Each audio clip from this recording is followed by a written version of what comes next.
warm welcome to you anywhere around the world. This is Nationwide on the network service of the Nigerian Television Authority. I'm Ayodeji Makinde. Vice President Kashim Shettima has met with United Nations Secretary General Antonio Guterres at the United Nations headquarters in New York, where they discussed issues relating to regional security, humanitarian relief, and Nigeria's role in international cooperation. State House correspondent Abdurrahman Jibrila reports that the Vice President, who is representing President Tinubu at the ongoing 79th session of the UN General Assembly, was received at the UN building by the Deputy Secretary General Amina Mohammed. Vice President Kashim Shettima in the New York for the 79th UNGA, but it's an opportunity to also engage major global bodies for Nigeria's development. So, he is here meeting with the UN scribe, bringing to his attention Nigeria's plight in the flood and efforts by the federal and state governments. He particularly drew attention to the urgent need for assistance in addressing the recent damage suffered by residents of Borno State in northeast Nigeria. He also assured the UN scribe of Nigeria's commitment to regional stability, climate resilience, and international cooperation.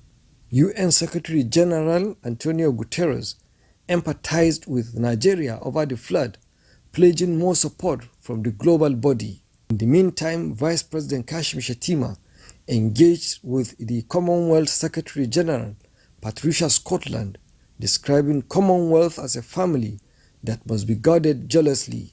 Shettima assured Commonwealth of Nigeria's continued support. He confirmed Nigeria's attendance at the 2024 Commonwealth Heads of Government meeting in Samoa.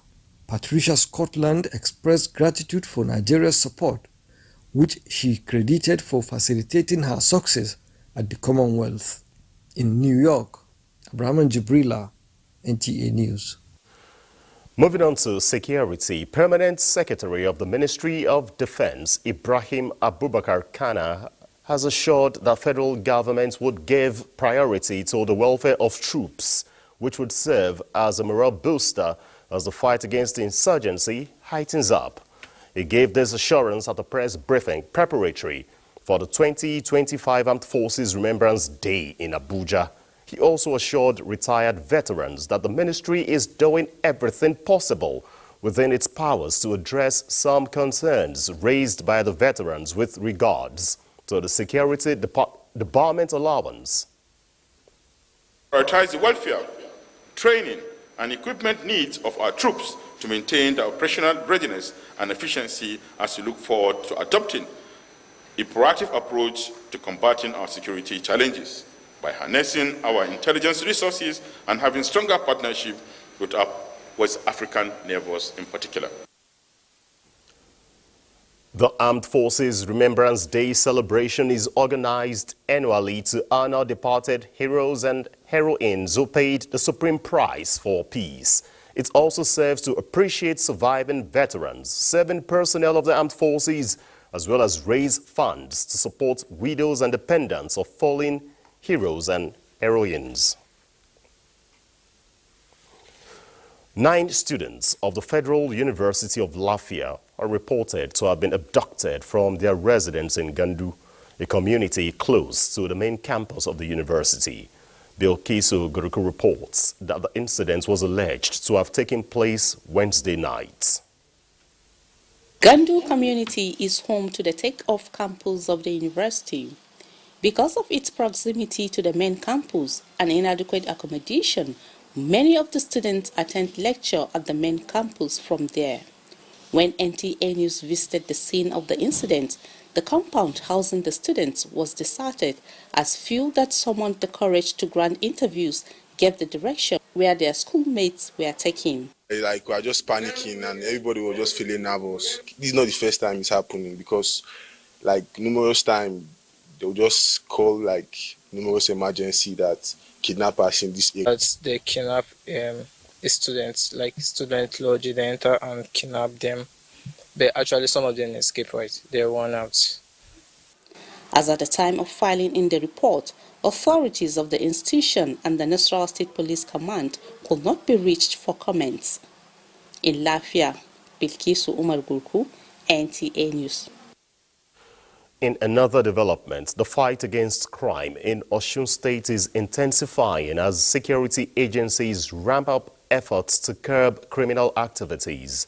From armed robbery to ritual killings, authorities are working around the clock to ensure the safety of residents. Femi Afariogun reports. It has become an all too familiar scene in Osun State. Parades of suspects, many of them between the ages of 20 and 40, are presented by security agencies after being arrested for serious crimes including armed robbery and ritual killings.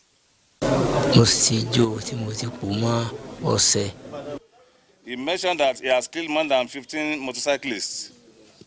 Security agencies say this surge in crime is alarming, especially with the involvement of young people who should be in their prime contributing to the society. The Osun State Police Command and other security outfits are not backing down as they continue to make arrests. The cops, with the consideration of Ember Month, because we are in Ember Month now, with a lot of security challenges, which has added up in a pleasing mass tragedy of traditional standard of patrolling within this town. But they cannot fight this battle alone.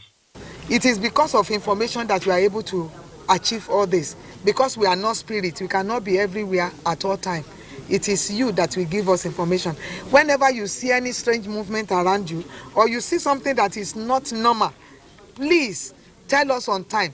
As security outfit in Osun State continues its fight against crime, the hope of stakeholders is that more young people will choose a path of productivity rather than the one of crime. In Osogbo, Femi Afariogun, NTA News. When I cross over to Osogbo, the Osun State capital, where Femi Afariogun joins us on Nationwide Live. Femi, this is quite disturbing in terms of the rising cases of crime in the state. But tell us, what else do we need to know? Thank you, Ayodeji. Hardly will a week pass in Osun State now without one security outfit or the other parading suspects for various crimes. While majority of the suspects are youths, their crime are majorly ritual killing and armed robbery. Stakeholders believe the cultural context of ritual killing as a quick path to success is playing a major role among youths in the state. Several arrests have been made that show that youths perpetrate this act to their close friends, associates, without minding the consequences. While security forces are doing their best, activists and community leaders in Osun State have taken it upon themselves to sensitize people to raise awareness on the dangers of ritual killing, which is affecting the society here. Femi, with efforts by security agencies out there, how much of deterrence is being put out there for those who might still have the intention of taking to crime? Like I said earlier, week in, week out, we see parades of suspects for these crimes. Working together, 2 days paraded some suspects, where, as you saw in the reports, that the guy said he had killed close to 15 motorcyclists in the state. These crimes are coming, but the security are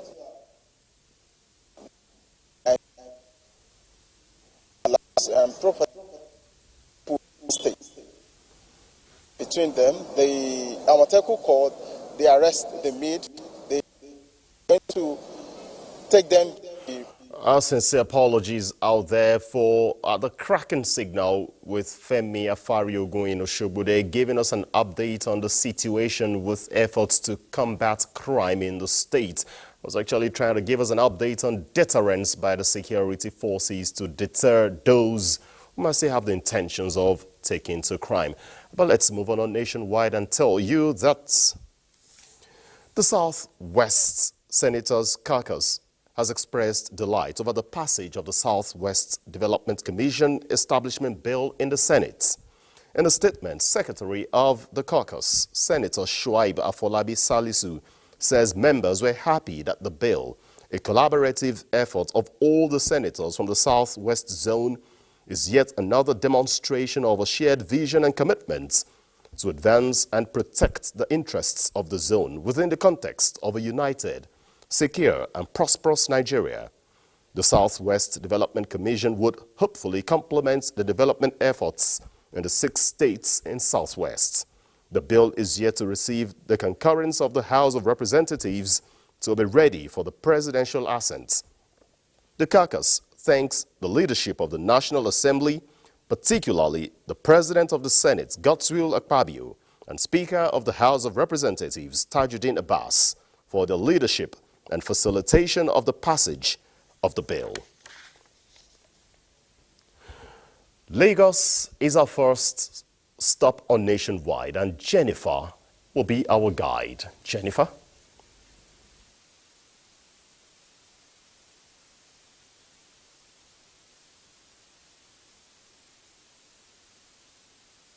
Thank you, Ayo.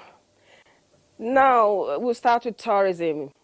Sustainable tourism can transform communities and create jobs, thereby fostering inclusion and strengthening local economies. The 2024 World Tourism Day is emphasizing these points. The annual commemoration is also amplifying the profound connection between tourism and peace. Diana Ajale tells us more.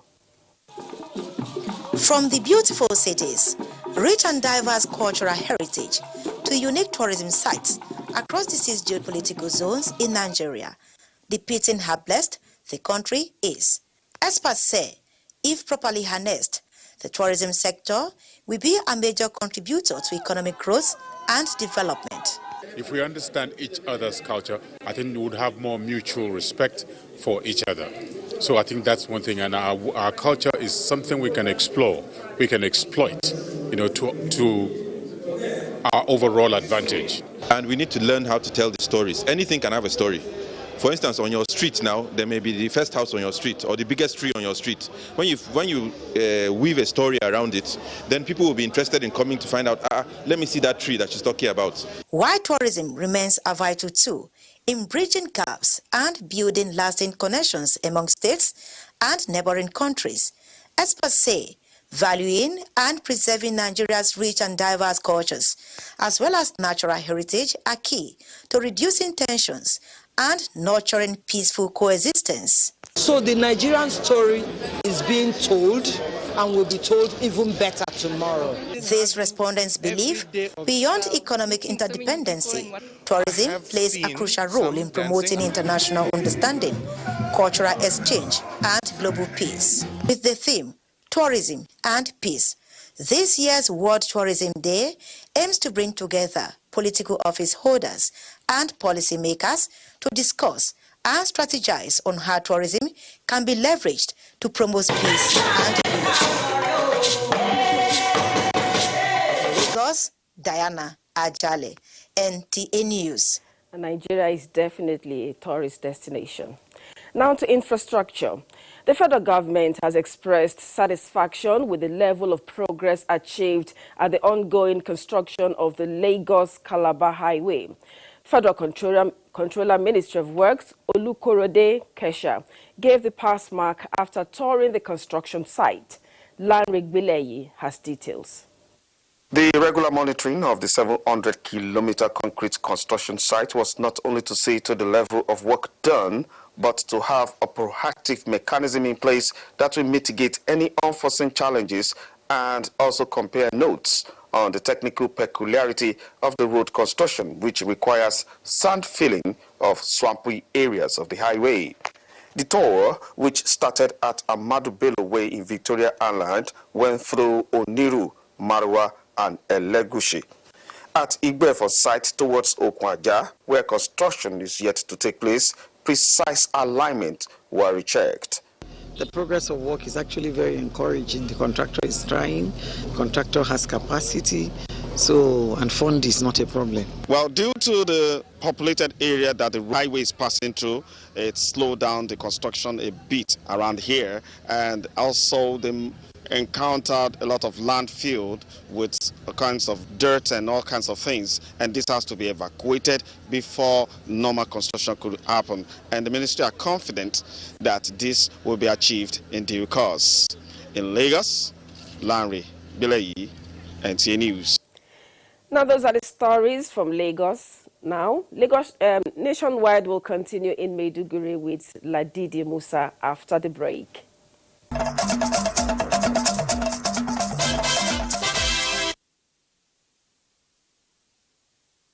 Welcome to Maiduguri. Glad to have you join us. Borno State is gradually recovering from the devastating flood that ravaged 80% of the metropolis and its environs, with more spirited individuals, groups, and bodies reaching out to the government and people of the state in their own unique way. Abubakar Musa is here to tell us more on such magnanimous gesture. Rifkatu Daniel is among thousands of flood victims at Galtimari area, sitting on the ruins of what used to be her house, not minding mosquito bites that might lead to malaria, awaiting support to rebuild her collapsed building, among other interventions. According to the World Malaria Report, 2023 has estimated 249 million new cases of the disease in 2022, which claimed the lives of many. Rifkatu smiles upon receiving a hygiene pack containing mosquito nets, mosquito coil, detergents, and sanitary pad, courtesy of Being Human Foundation for the Less Privileged.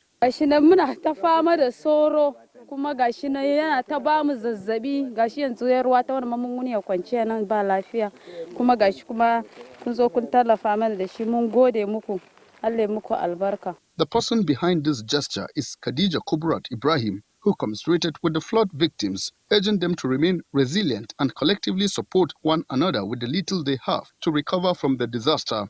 They should not give up. It's not the end of the world. When you fall, you rise. If we can be able to take a few people off the street to give them capital to start their own business and become entrepreneur. 1 million naira was also given to Governor Babagana Umar Zulum alongside 1,000 packs of the hygiene kits for onward distribution to flood victims in the state. The delegation also sympathized with the show of Borno and pledged to support the flood victims' recovering efforts. In Maiduguri, Abubakar Musa, NTA News. It's no longer news that the University of Maiduguri Teaching Hospital, in its nearly half a century of existence, was forced to suspend full operation following the recent devastating flood that ravaged Maiduguri city and its environs. The good news is that clinical services have now resumed, meaning that patients can now be admitted. Mohammed Goni reports. The University of Maiduguri Teaching Hospital is one of the hardest hit public institutions that suffered the most damage to facilities by the ravaging flood. The ugly development necessitated the immediate suspension of clinical services by the management to avoid challenges likely to occur following the collapse of most of the equipment necessary for the facility to function effectively. Normalcy is gradually returning as confirmed by the head Department of Family Medicine. We have opened, and all those areas that have been affected by the flood have actually been cleaned up, have been fumigated, and that is what is making us to open, so that we'll be able to give services to people in Borno State. He further revealed that all other units, including emergency and laboratory among others, have resumed full operation, acknowledging the swift intervention by the management of the hospital and government. Patients in their drop, who were forced to stay away from the hospital for about 2 weeks, were seen trooping to access medical care. In Maiduguri, Mohammed Goni, NTA News. That does it from Maiduguri. Nationwide continues with Ayodeji in Abuja. Ayodeji, it's your turn.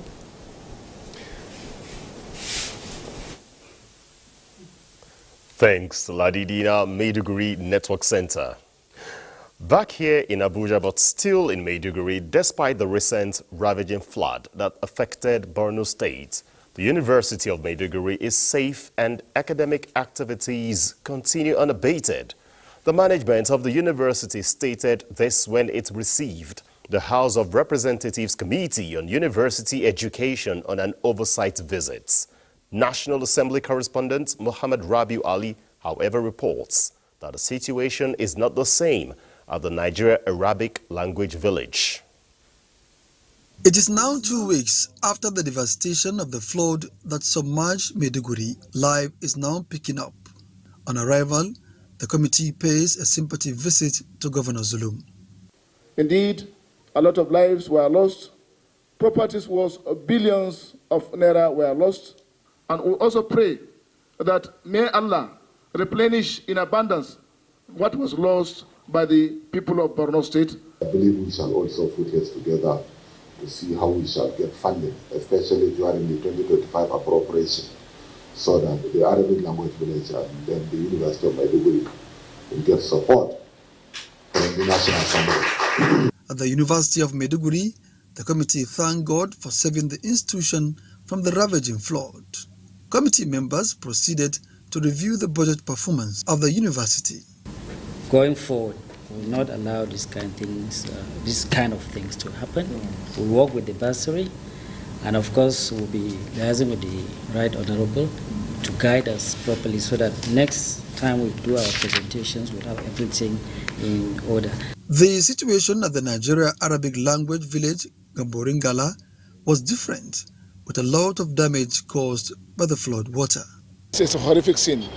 We'll see what we can do, but really it's beyond imagination. The committee is expected to visit Modibo Adama Federal University of Technology, Yola, before submitting its 2024 report. Muhammad Rabiu Ali, NTA News. Away from Maiduguri, flooding is a growing concern for several communities in Kogi State. In response, the National Orientation Agency has increased efforts to warn flood-prone areas and communities and provide guidance. Solomon Ahidei reports. With the opening of the Lagdo Dam in Cameroon, the risk of flooding in 11 states, including Kogi, is now a major issue.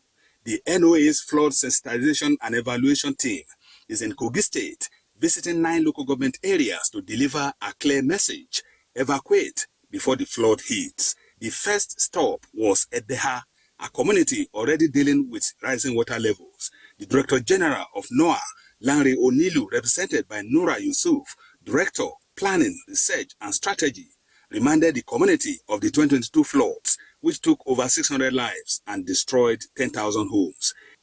We are not happy. Everyone is leaving his house now, taking their loads to the upland side. The NOAA team moved to Lokoja, Kogi State capital, where they met with the Megeri of Lokoja, a traditional leader. At the Megeri's palace, the NOAA team discussed the need for community leadership in spreading the message.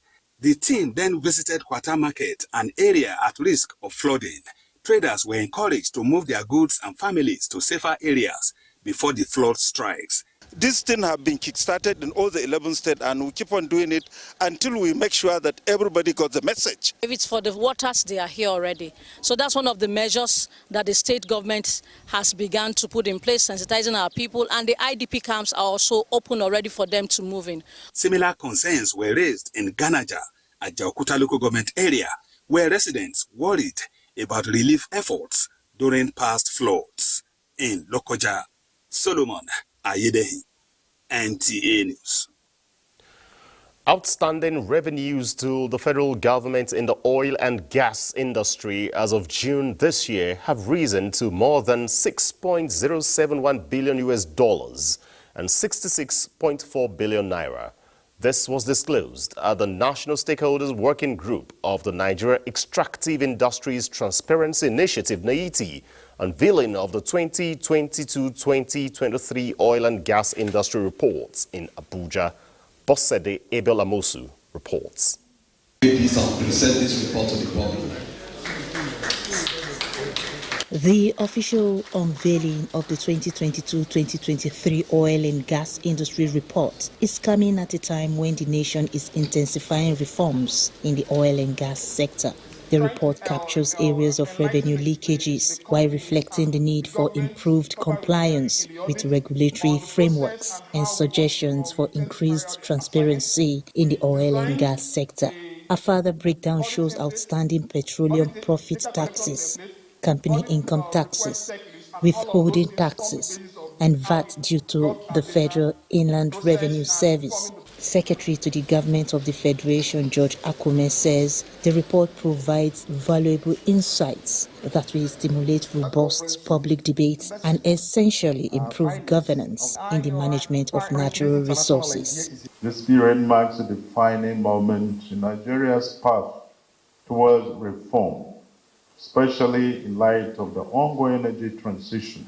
The report underscores the significance of improving governance structures in the sector within the context of the Petroleum Industry Act. As the country fully launches itself into the Global Extractive Industries Transparency Initiative, stakeholders say the move will guarantee stable economic variables, promote participation by industry players, and enhance revenue drive in the non-oil sector. In Abuja, Bosede Abel Amusi, NTA News. Kano State government is to harness the transformative power of information technology in providing the youth with necessary skills and resources for self-sufficiency, driving innovation and economic prosperity. Governor Abba Kabir Yusuf stated this during inauguration of Kano Informatics Institute, Kura. Correspondent Abdullahi Mustafa has the details. Kano Informatics Institute was closed down 3 years after its establishment in 2012. 9 years after the closure, dilapidated buildings have been renovated, new ones built, and the needed equipment provided. After the 9-year hiatus, the institute reopened its doors for students. A set of 250 has been enrolled in the first instance. Thank you for this opportunity. Thank you for choosing us. The reopening, Governor Abba Kabir Yusuf stated, would contribute to digital empowerment, fostering self-reliance and economic growth.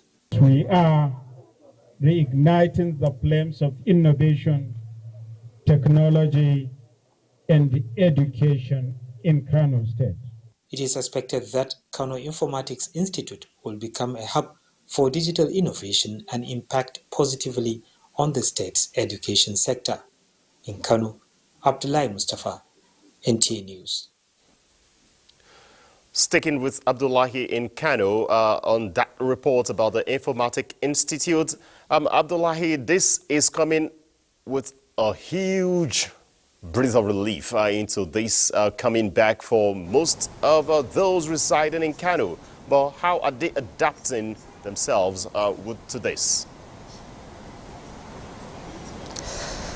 Thank you, Ayo. And this is actually one of the most cherished among the 26 institutes established earlier, some 10 years ago.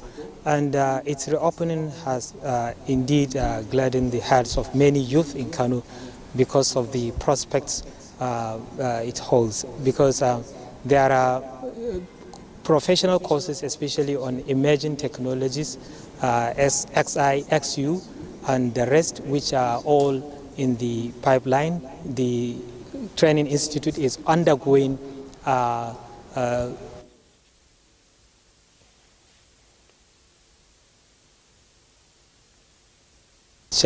is expected to be completed soon. So this is an opportunity for the youth, as the governor said during the opening ceremony, is to engage, to make the youth of Kano State employed, not necessarily waiting for salaried or white-collar jobs, as people used to put it. So it is expected that the 250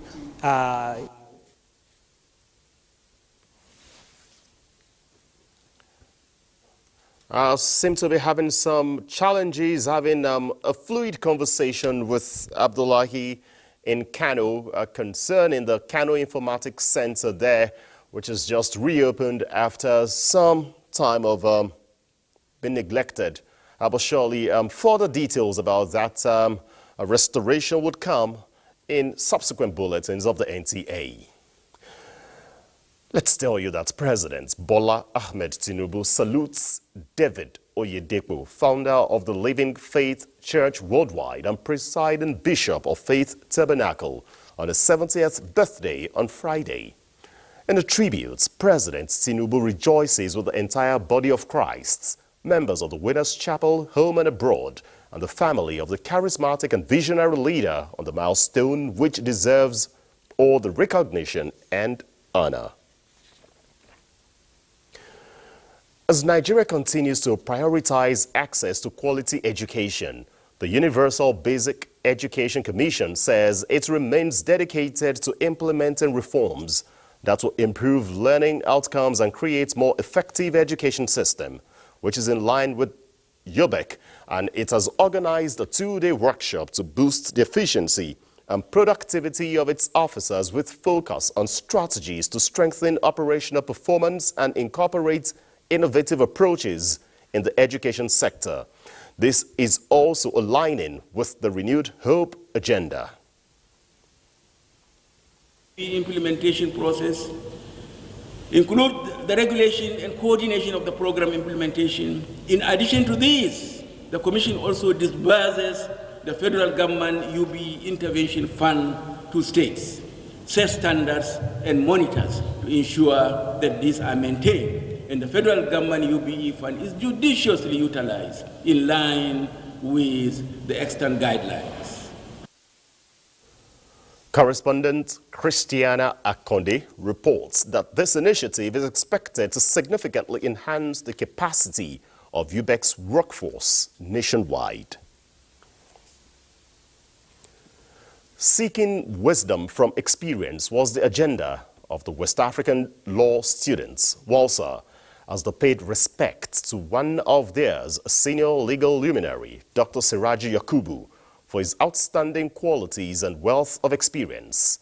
The students say that apart from honoring the recipients, they hope to recognize him as one of the association's ambassadors and to also gain from his wealth of experience as one with a dual specialization in international and commercial law and anti-money laundering expert, among other fields of study.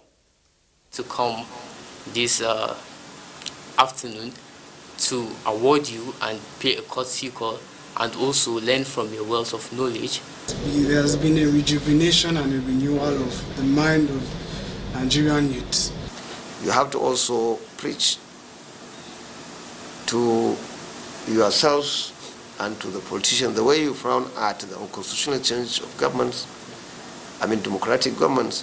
You must also talk loud, get involved. Dr. Yakubu acknowledged that as youth in the legal field, there should be elements of change by presenting their arguments in a democratic way and also contribute positively to the growth and development of the nation. Diba Barry in Port Harcourt is next on Nationwide. Over to you.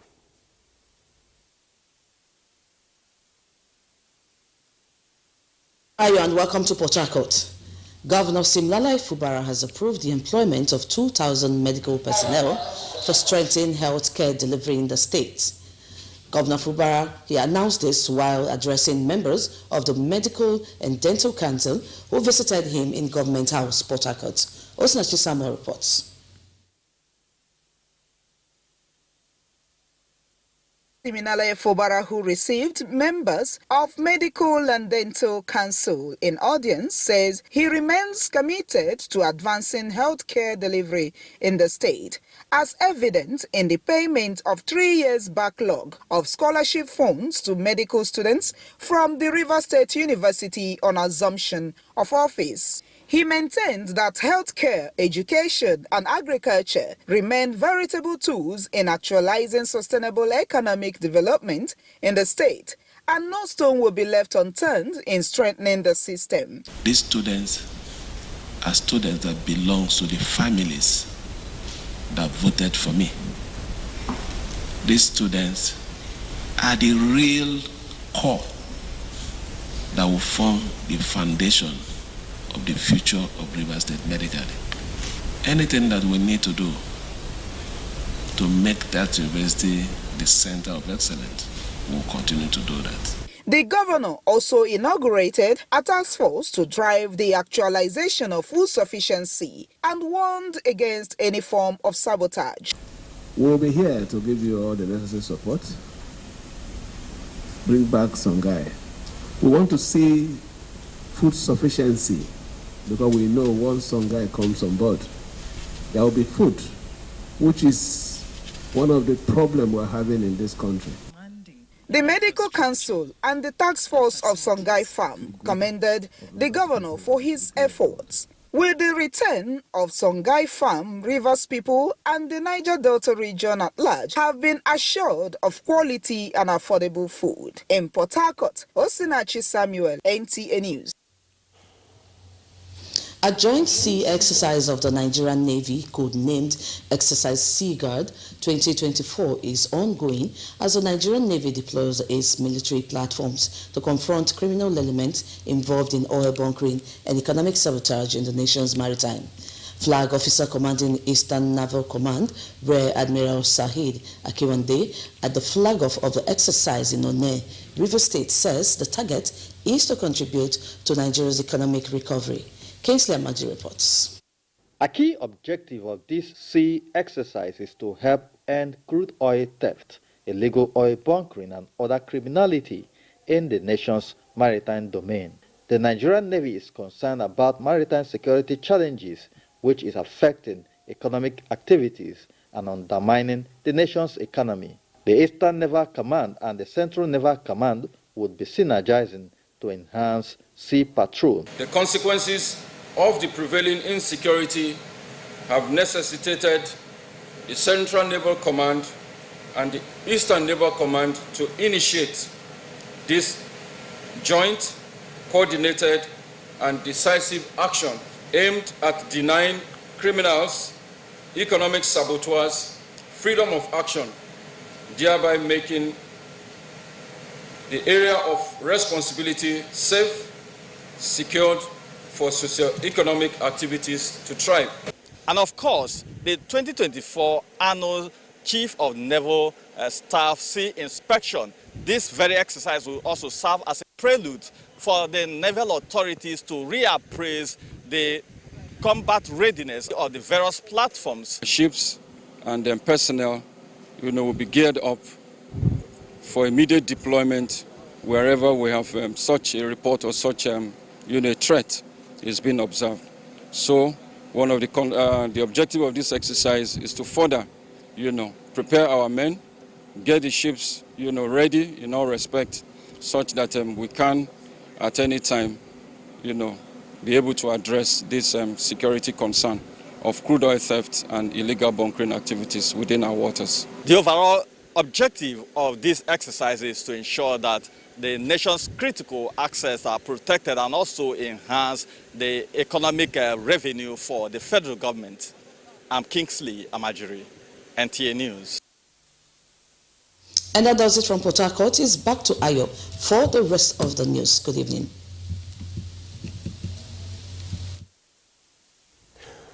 You're welcome back to Abuja. Thanks so much, Dibabari, in our Port Harcourt Network Center. Let's go for a break. There's still more on Nationwide.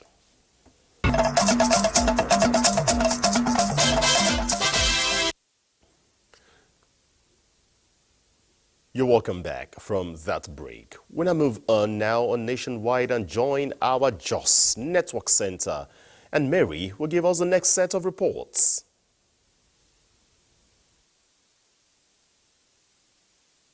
Welcome to our JOS studio. The federal government is adjudging higher education as a channel to develop transferable skills that will contribute to the nation's development. Team lead from the Federal University of Education, Dr. Cecilia Uba, stated this while assessing facilities at the Federal University of Education, Pangshin, Plateau State.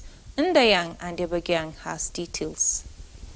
In its quest to reposition education sector in the country, the federal government has approved the upgrade of the Federal College of Education, Pangshin, to a university.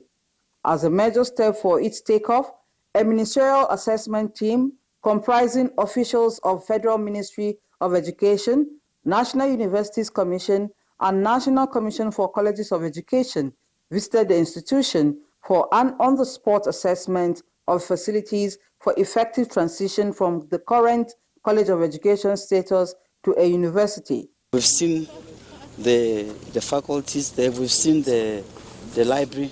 It needs a massive upgrade at the assessment of the lecturers. We're going to look at the students, we're going to look for many things we're going to look at. That the president has approved 10 billion for a takeoff of the university.